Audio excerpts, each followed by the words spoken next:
бүгін біз осы мен әріптестерім бар, осы тақырып бойынша осы дөңгелек столға жиналдық. Тақырыптың аты енді жергілікті өз-өзін басқару.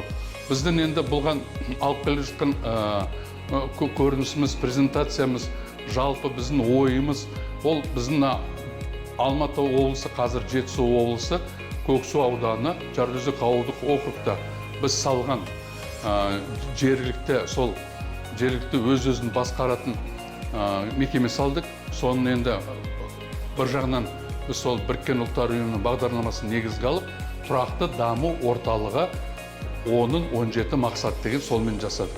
Сол ошақтың басында кеңес құрып, төрағамыз сайлап, бүгінгі үлкен проблемаларды, мәселелерді ауылдың өздеріміз шешсек деген ой.